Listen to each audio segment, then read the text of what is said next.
Welcome to Declares Delight for Life. It's about life, where we share our experience, strength, and hope to help others so they have a better understanding. Thank you.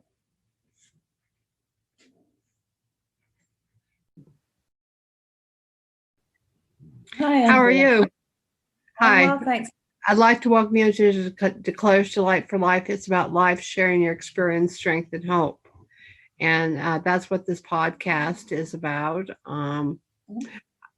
Just to give you a little background, people usually kind of share their triumphs, things they've overcome in their lives, or challenges they've had to work through in their life, whether it be their personal or business life. And I usually have them start back in their childhood and work their way up. And that way we kind of cover the gamut, and you can share things along the way. And if you have any insights with your family that you feel comfortable sharing, or friends that would help our audience, that would be of great help. I'll let you introduce yourself, and we'll start. Go ahead. Okay, so my name is Anoushka Farouk, and I am by profession, I'm a new profession now. I'm a rapid transformational therapist and spiritual coach. And this is a relatively new journey for me for now over 12 years. And that is because I am a member of Alcoholics Anonymous, and I came into recovery over 12 years ago and stayed sober ever since. So that's my introduction into recovery and spirituality. But going back to my childhood, I guess I was always somebody that was a little bit of a square peg in a round hole, never really fit in anywhere.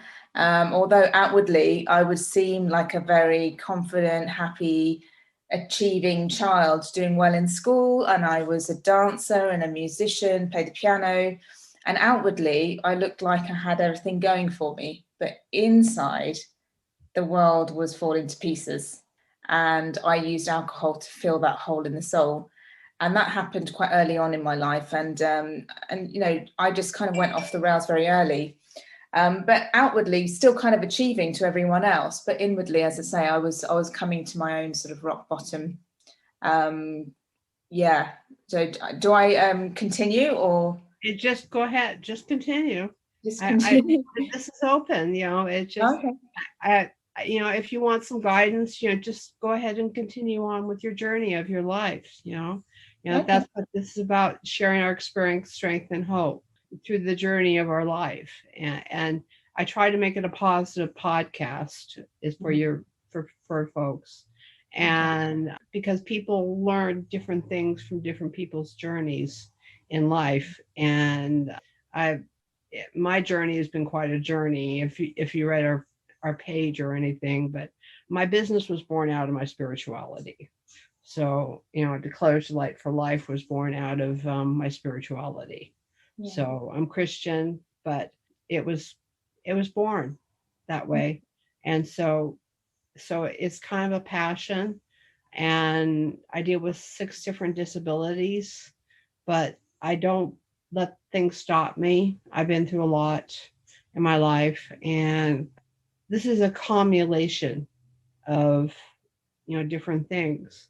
And I always thought people need to share their experience, strength, and hope with each other, because right now we're in a difficult time, and people need to hear that. And so this podcast was born out of that. So just to give you a little background. So go ahead. Okay. My profession right now is born from my spirituality. But way back when I came onto this planet, I was, brought up a Catholic. So my spirituality came from my faith that I was brought up with. So I went to church and did all of those things. My mother is still devout Catholic, and I knew only religion. I didn't really know anything beyond that. I knew the religion I was brought up with, but the Catholic Church gave me the discipline I needed to believe in a power greater than myself, which is what I'll always be grateful for, because I was always born with the ability to know that there's a power greater than me, and it's not me. And that's all I need to know for today. I know that I go to my higher power, to God, to Jesus, whoever, to find strength to be able to be the best version of myself. And so when my mum took me to church and I did all the things that I was asked to do as a child growing up, I knew that that was the place where all good happened, that I needed to be a good girl. I learned that very early on. I learned that to be a good Catholic, I needed to give back. I needed to forgive and forget. I needed to make sure I contributed to society. So all of these values were embedded in me very, very early on, which I'll always be grateful to my mum for. My dad passed away when I was 8 years old. So it was pretty much just my mum that brought myself and my brother up. My brother now lives in Australia and has done for some years. And so it's just really kind of, in terms of family, it was mainly me and my mum here in the UK, and my brother went away. So as I started to get a little bit off the rails, it was, it was kind of just me and my mum at that time. When I started to realize that I had a problem, I lost all sense of my higher power. I realized that, when I started to have a problem with drink, I lost everything that I was brought up with around experience, strength, and hope, and seeking a power greater than myself. I'd turned my back on my faith. And I can see that in hindsight. I didn't know it at the time. I just thought that I drank too much. I didn't realize what I had done is closed the door on a spiritual belief. But, it was always there. It was always there, never left me. It's kind of like the Footprints poem. There was always someone there, but I just wasn't listening. I wasn't tuned into that power. So quite a lot of the time when I was going off on a bender and drinking, it was the ego. I was completely absorbed in the ego, and I wasn't looking outside of myself for anything else. It was just pure ego. Little did I know that the more I drank, the more the ego was taking over, and the smaller my higher power was getting in my life. It was becoming very, very intervene just right here. I have an acronym for ego. Just to let you know, I've been in 12-step groups, if you know what I'm talking about, for 32 years. I used to weigh 494 pounds. I dropped 350 pounds. So ego to me is easing God out, if you know what I'm talking about. Yeah, absolutely. I've heard that. It sounds like we have some similar background and understanding. So I understand what you're talking about. I'm not negating it. I just said it just sounded funny when you said ego. I like the term easing God out because, that's what ego does.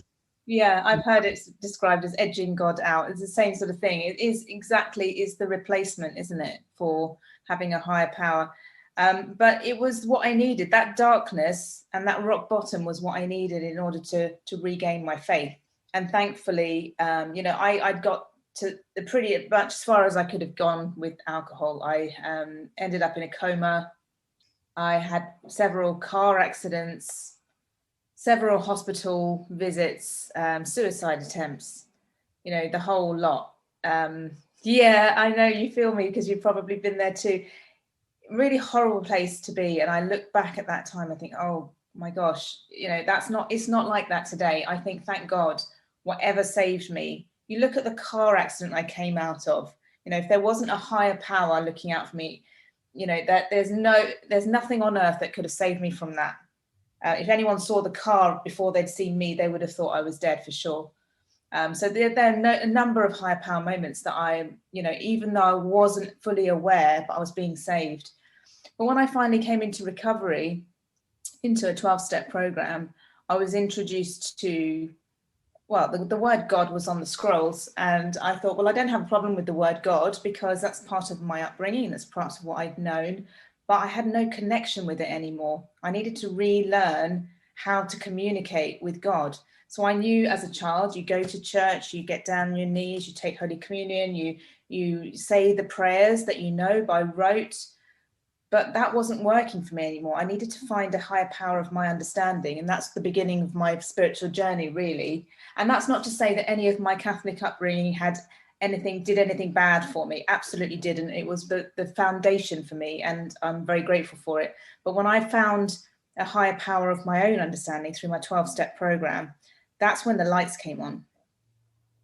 That's when that's when I was able to communicate in words that were not prayers that I'd learnt.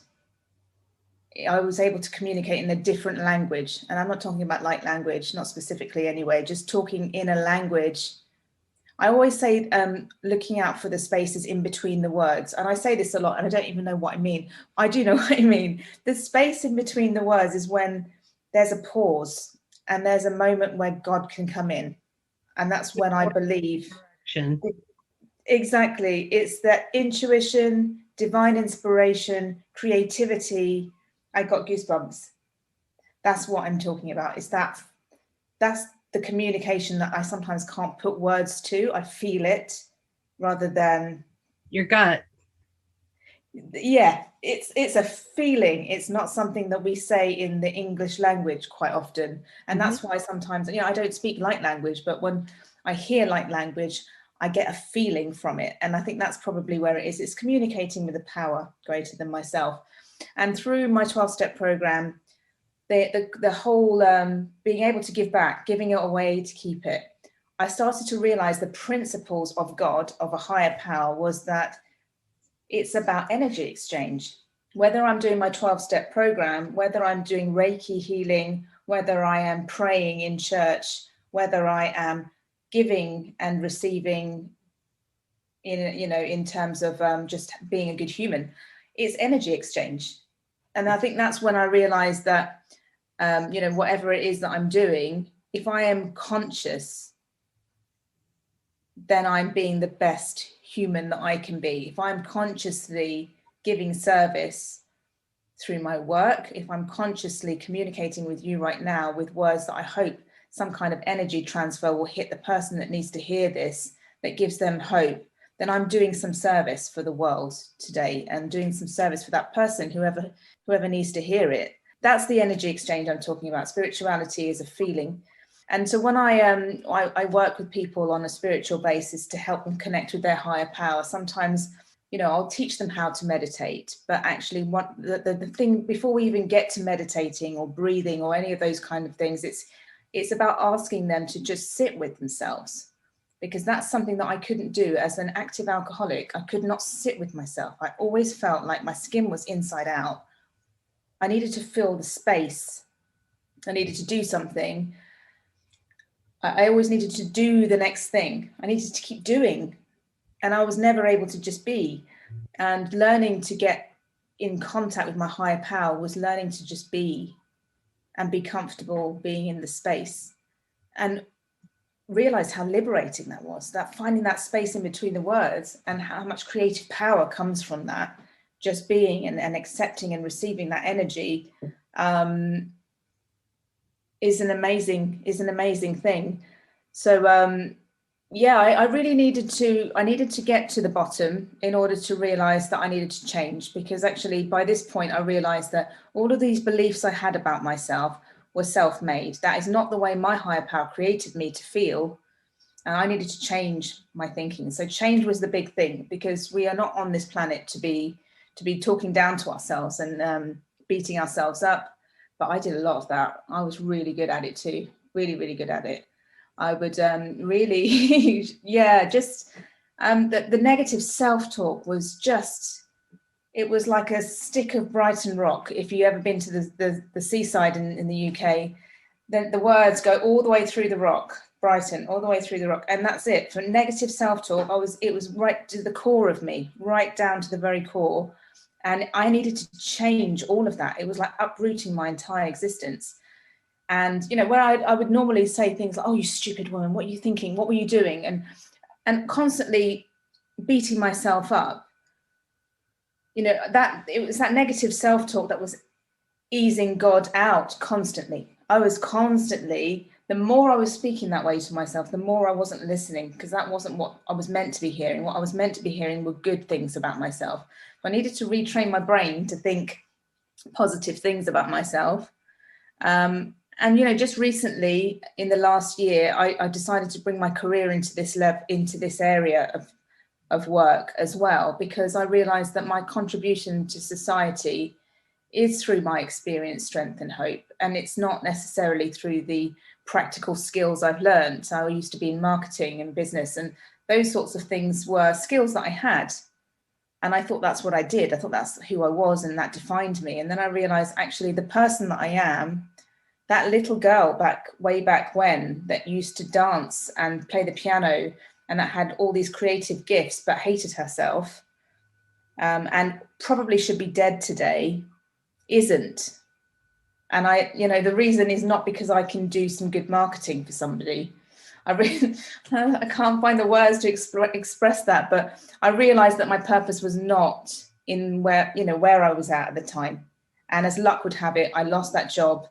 And it was like it was the forced hand that guided me to do something that actually spoke to human beings, people that needed help, wanted to be able to help and give back. So today I sponsor people in my 12-step program, and that's one of the greatest gifts, to teach somebody to get sober and watch them grow and watch them get out of the gutter. It's one of the most amazing feelings. Again, that's something that I realized that brings me joy. If something brings you joy, do more of it.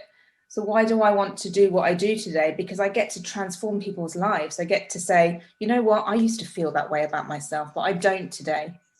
Give myself positive suggestions. I give myself positive mantras because I want to be of use to people. And you can do that too. And I show them the tools to make them the best versions of themselves that they can be.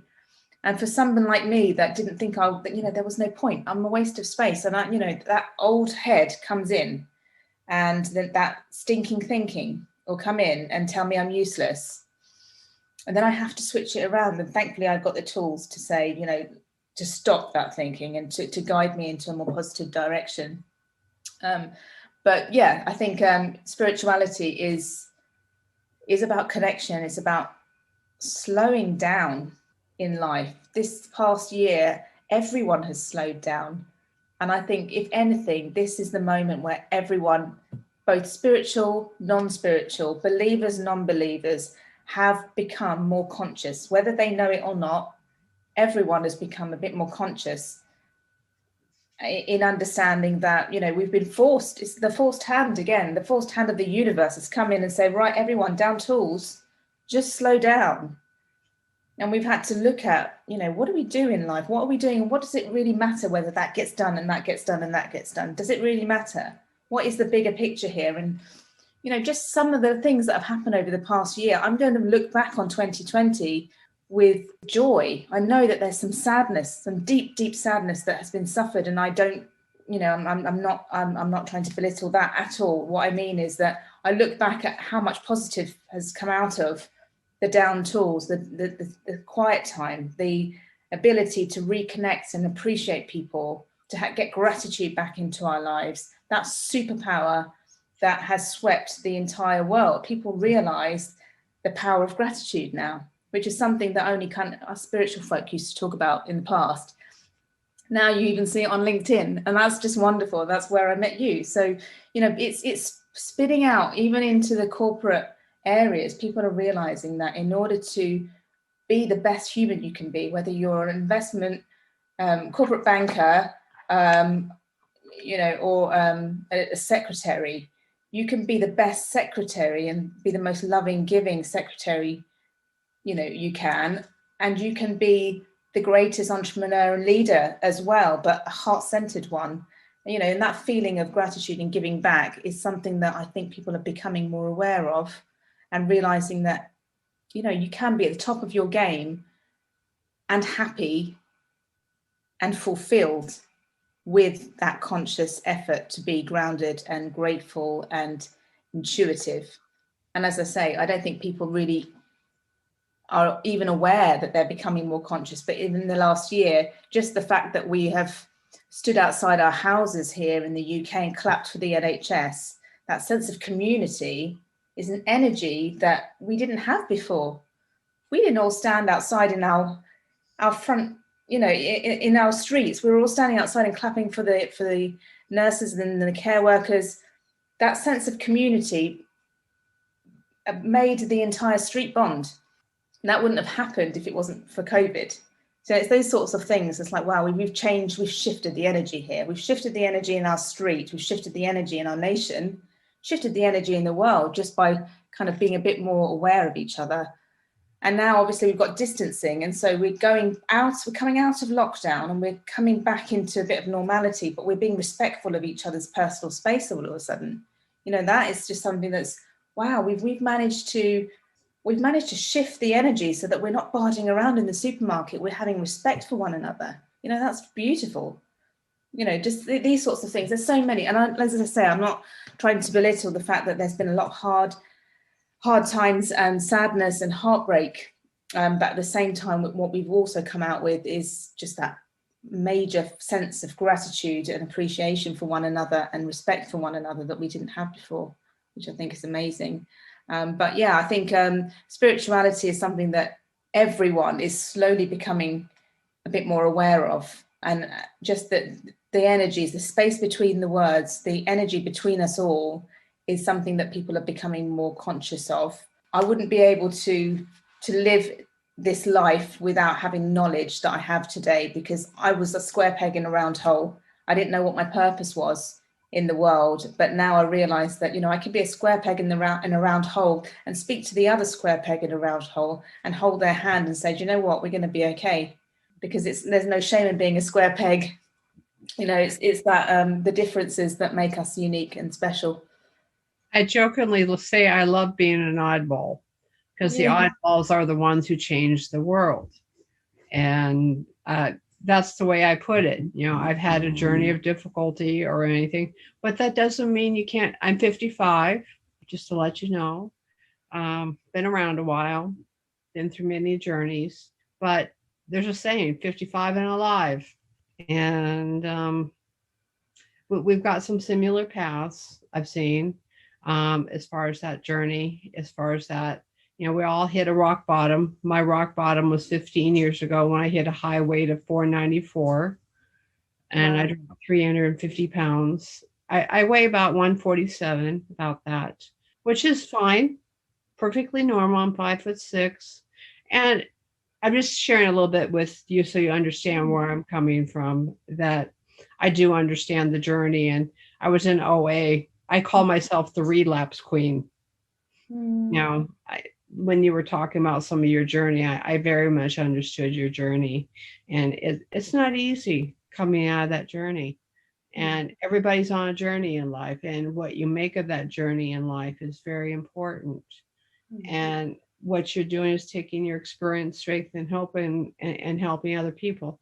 And just like you, I do sponsor folks. I enjoy it. I get a kick out of it. I love seeing transformation. I've been doing that probably for 15 years. I don't wear no makeup. I what people see and how they see me and how I react with you is the same with everybody. I don't wear any masks.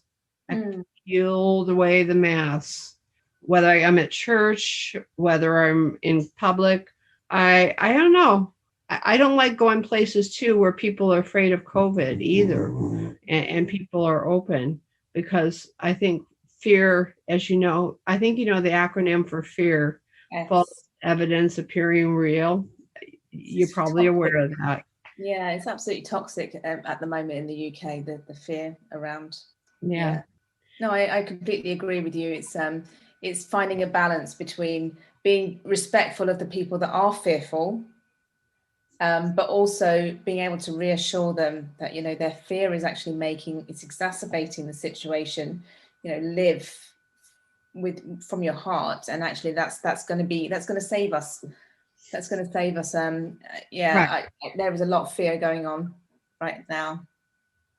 Are there some deep things that you would like to share with the audience that maybe involved your family or friends that brought you out of where you're at as far as your journey, and brought you out into the light, from the darkness, and really kind of made you who you are right now?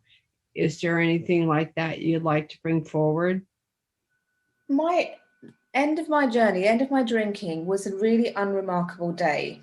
It was just another day of feeling like I couldn't do this anymore. It was just like Groundhog Day. And it got to that stage. So I'd had some really phenomenal rock bottoms, like I say, comas, car crashes, all of these really dramatic things. But the day I'd put down the drink was unremarkable. It was just me being sick and tired of being sick and tired. I was just done. And again, it was a little bit like the forced hand or the guided hand. Someone told me about a meeting that was called Women in Recovery. There was no mention of AA, it was just Women in Recovery. No mention of alcohol, it was just recovery. I didn't even know what recovery meant. Recovery from what? Didn't even know. Didn't know it was 12-step. I went along. It was in a church, felt comfortable there. And I heard women share experience, strength, and hope. They looked well dressed, they looked well put together, they had sparkle in their eyes, which I didn't. I was dead at this point, completely. You wouldn't recognize me 12 and a half years ago. Completely dead. And all these beautiful, sparkling women, really, really well and happy, just full of life. And I just thought, I want what they've got. I want some of that. And that was the beginning for me. I just got the power of identification from some of these women and their stories. They talked about having the disease of more, never having enough, falling around and feeling remorse and just really hating themselves. And I got that. I thought, how could that woman hate herself? Look at her.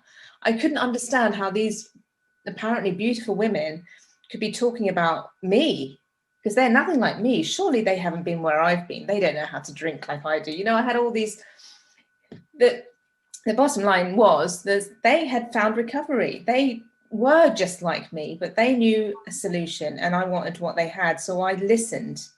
I heard what they had to say. I took the cotton wool out of my ears and put it in my mouth, as they say. I stopped talking and I just listened.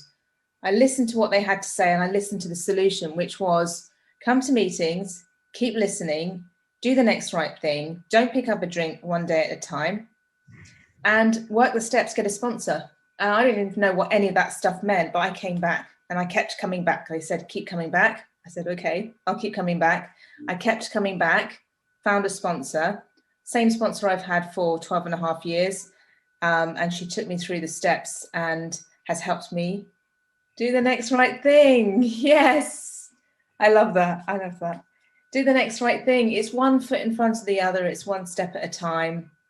And, and when all of, when the steps, we peel back the layers. Step 4 for me was, massive eye opener. I didn't realize half the stuff that was going on in me, all these repeating patterns of guilt and shame and all kinds of things going on. Pride, loads of pride. Once I realized who I was, I had to heal from that because I didn't like what I saw initially. Peeling back the layers is scary and it's painful and it's not for the faint-hearted. Recovery is not easy. Actually, there's a saying, it's a simple program. It's not easy, but it's a simple program for complex individuals. I think that's what they say. We're complicated people, but it's a simple program in that you just have to take one step at a time and not pick up the first drink, do the suggestions, do what's suggested to you and keep going to meetings. And I didn't understand all these sayings to begin with, live and let live and what easy does it and all of these things. And they started to make sense. The pennies started to drop. Being aware of other people. And so when I had resentments, I didn't realize that actually when I was pointing the finger, there were 3 fingers pointing back at me. That's all a reflection of what was going on inside me. I didn't realize that until I did some of these steps. So the steps were really revealing, hard work in that it's that inner work, but simple in terms of just do it. It is just get on and do it. I'm taking someone through step 4 at the moment and just procrastinating a little bit, which is normal. This happens. And I have to keep coaching and guiding her to just get through it, because at the end of the tunnel is something so beautiful. I just keep saying, just take my hand, just get to the end of this, and life gets so much easier. After step 4, it's the 6, 7, 5, 6, 7, those awareness steps, understanding my character defects and thinking, okay, so I've got loads of stuff that's wrong with me. I have to make peace with this stuff. I have to appreciate who I am, make peace with my defects, but also on a daily basis, ask for them to be removed, my shortcomings to be removed. And that's where prayer comes in. And I realized that I was never going to get better unless I did what was suggested. So at this point, I still haven't found my higher power. I'm kind of just toying with the idea, faking it to make it. But at that point, that's when I realized how to communicate to my higher power. 6 and 7, it's like, okay, this is going on for me, and I'll speak about it in my own language. Or I'm feeling this feeling, or I'm feeling this pain. Can you remove it? That's when I got to know myself more and got to have a dialogue with my higher power. And then it's towards the end, it's that giving back. You've got to give it away to keep it. And that's the magic, isn't it? It's the world in tarot, isn't it? It's the whole circle. You've got to give it away to keep it, to keep thriving, to keep growing. The minute I take my foot off the gas in my fellowship and in my recovery, the minute I start going backwards, it's not even that I stay still, I go backwards. And I'm very aware of that. I can't play with this recovery stuff. It's life or death for me, because I know that the next step was death. So I haven't actually got an option. I've got to keep doing this stuff, because otherwise I'll die. And I say that, and for people that are not alcoholics, they probably think, well, that's a bit dramatic. But yeah, it might sound a bit dramatic, but it's absolutely the truth. And I've seen it, sadly. Other people that have been sober longer than me have gone back out and drank. And one drink will take me back to where I was and some. And I have no misconceptions about that. I know that's what's going to happen. So I've got to keep my foot on it. I know for myself, one compulsive bite, bulimia, going to anorexia, or any of those things, I will go backwards. And I just have to accept food for food and realize it's nutrition for my body, and not think much of it, and just take what I need and put it back in the fridge. It's a little different with food, but you let the lion cage out. I don't really eat out, but it's self-care. You probably know what I'm talking about, self-care. And I can't tell you how many times I think I've almost lost it, but I can tell you now, coming out where I'm at now and seeing how, like I said, Mike, you probably got the term experience, strength, and hope in this podcast, and you probably recognized it. So, but it needs to be shared with the world. People need to share their stories. Definitely. And I may be a little crazy. I'm certified. I'm bipolar, PTSD, anxiety disorder. From severe abuse. I have no big about sharing it. I used to be a multiple person. I had 92 personalities, but I went through therapy, faced my issues, came out of it, been one person for 3 years and love it. And, it's beautiful. It's really, really beautiful. I'm not going to say I haven't struggled over the last 3 years. It's been a struggle getting out of a battery and relationship, and just, all the mistakes we make along the way, we can become stronger people for it. And it sounds like you've gotten stronger. And from what I can hear, very much so. And that's very important. Today. Yeah, life is very different today. I got married in sobriety, and had a child in sobriety, and also got divorced in sobriety. And I'm a single parent, and I'm, stronger than I've ever been. So if you would have asked me 12 and a half years ago, could I manage a mortgage and an 8-year-old child on my own, I would have said, hell no, I can't even look after myself, let alone a child. I believe my higher power gave me the ability to bear a child when I was ready, because I couldn't take care of myself before. I would have killed myself and my child if I got pregnant earlier. So everything happened in divine timing. Meeting my husband, divorcing my husband, having the child, divorcing. Everything happened in divine timing for the right reasons. And today I have a good relationship with my ex-husband. My son is at his house, and again, I owe that to the fellowship. It's teaching me humility. That's the bottom line is I pray for my ex-husband. At the beginning, when we first divorced, I had to pray through gritted teeth, I'll tell you, but I did pray for him. That's what I was taught to do. I was told, you got to pray for him. You got resentment, pray for him. It's like, oh, okay. And it worked. And I even got my mum to do the same. She had resentments too, bless her. So I asked her, well, do you know what I've been taught? It might work for you, give it a shot. And that's the ripple effect of this program. And spirituality is seeing how it affects your family.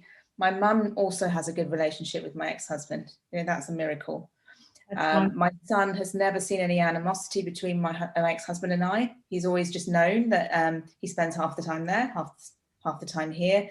And there's never a bad word said about each other. We give each other nice gifts for birthdays and Father's Days, Mother's Days, whatever. And he's never seen any arguments between us.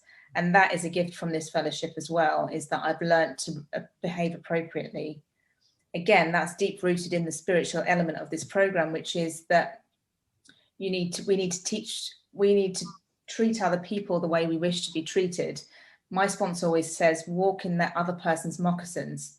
So when I'm feeling that I want to throw something or, throw a person, or I'm feeling anger or resentment towards somebody, I need to look at the three fingers pointing back at me and get rid of my part in it. That's this whole step 4 thing, isn't it? Get rid of my part. What was my part in that resentment? And when I'm able to do that, that's when I practice humility, and I practice being, I suppose in layman's terms, it's being the bigger person. It's like getting rid of that ego again. And just being gracious and kind and listening without judgment. Is that whole, I can observe this behavior, but I can listen without judgment. I can behave appropriately with compassion. All of these words that I didn't understand before, and before the fellowship really taught me about being compassionate, because all I used to do was react. Someone upset me, I'd react, and now I respond. Sometimes I pause even. That's an absolute miracle for someone like me. So these are all things, spiritual principles embedded in this beloved fellowship that has taught me how to behave, but then open the door to so much more. I mean, not everyone that comes into 12-step program decides, right, this is it, I want to work in this field. No, there are a bunch of my friends that do this as their spiritual maintenance, and that's what they do. But in their day lives, in their jobs, they do something completely different, not related to spirituality at all, which is absolutely fine. I did until recently. That's when I realized that actually it's all part of me, and I want to bring the real full me to the table in life. And this element of me is big. That part of me is what I want to do in life, and that's what's driven me to do that. And also because I'm not afraid to be open about my past, whereas some people do, and that's okay. And that's why it's an anonymous fellowship. We don't have to disclose that kind of information.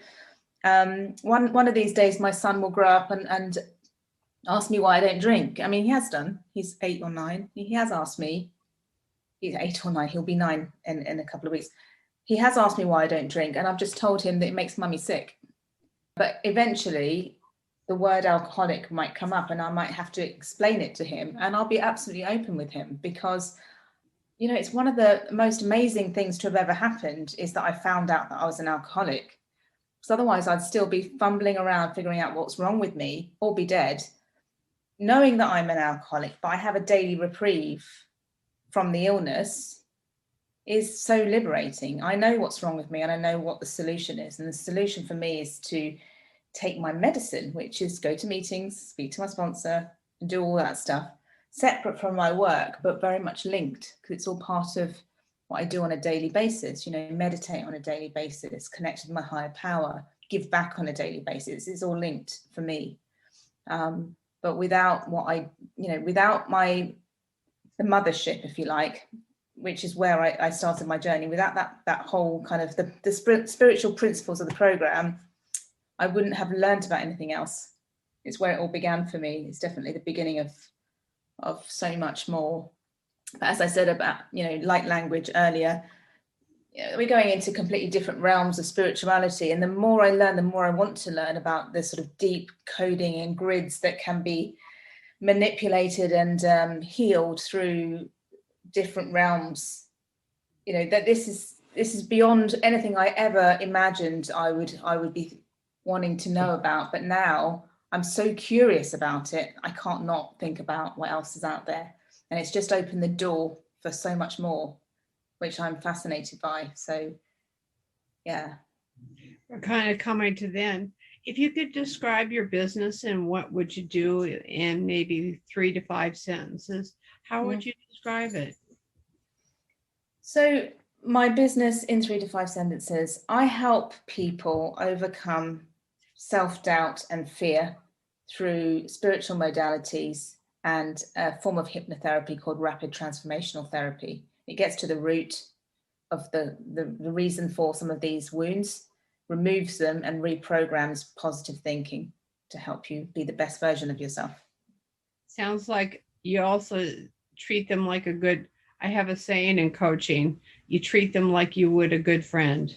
Absolutely. Definitely, that's the other reason I bring my full self to the table, because I want people to see the real me, and that's including my past, including, my recovery.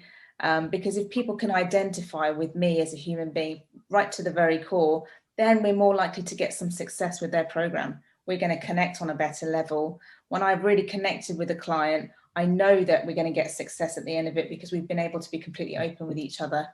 And that is really the key for any of this kind of spiritual, personal growth work. Yes, it's extremely important. My faith is what gives me my roots. Even though I have several challenges I deal with. In fact, I'm going in for a medical procedure today. I had back surgery 4 months ago, so I couldn't walk. So they did back surgery, and I dealt with COVID and some back and neck infections. I dealt with a lot. I dealt with COVID, but that's neither here nor there. Doing what we do, it gives us purpose. And that's huge. When you have purpose going on in your life, even if you come up with trials and tribulations, you can still have hope. And having that hope is what people need. I've always wanted to think of an acronym for hope, but I've never been able to think. To me, hope is perseverance, fortitude, trust, belief, love, kindness, and compassion all rolled into one. And I don't think we could disagree on that one. Mm-hmm. If there was going to be like 3 things that you could give the audience to take away from this, what would you give them? Gratitude, top of the list. Anyone who's struggling out there, if you could do one thing that will absolutely transform your day, start with gratitude. If you're struggling, and if you're not struggling, start with gratitude. Gratitude is a superpower, and it is absolutely the beginnings of finding a higher power is finding gratitude in what you have today. The second thing I would say is, when you can't connect with a higher power, just simply be. Just breathe and just be in the moment. Just appreciate the present moment. There's nothing quite like the present moment. I can't explain it. People have written books and books and books on the power of now. I love that book, by the way. But find the present moment. When everything around you seems like it's going crazy, just stop. Find the power of now. And 3, you're not alone. Always remember that you are not alone, that everyone that whatever you're feeling, somebody somewhere is feeling exactly like you. You are not alone. Never feel that you're alone in the feeling of hopelessness, suicide, mental trauma. Don't ever keep that stuff to yourself. Share it with another human being, because you're not alone. Thank you for coming to Claire's Delight for Life. It's about life. I hope you enjoyed our podcast as much as I did, and I hope you have a great day. I also want to let you know that we are on the platforms of Facebook, Twitter, LinkedIn, TikTok, Instagram, and Pinterest. And I would gladly check you out and check these out, learn about what we're doing and great things that you can learn. And also check out our website, Declares Delight for Life. It's Declares Delight for Life, DECLUTTERS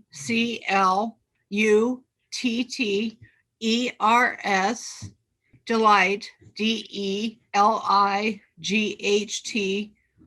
for FOLIFE.com. I know that was a little bit long to spell out, but what I would also love for you to check out and share this information with others and share them about the podcast, because it has great value, because you can learn about the experience and strength of others. And that experience and strength of others can go within you.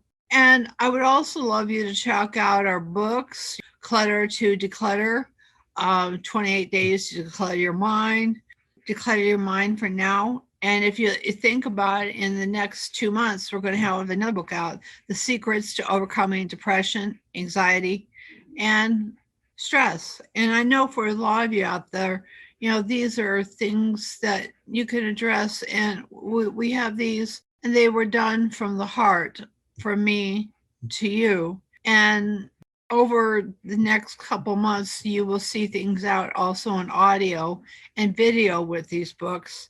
And check it out. I hope these would be of great value, because that's what we want to give you: great value and love, kindness, compassion, and hope and love and truth. Thank you.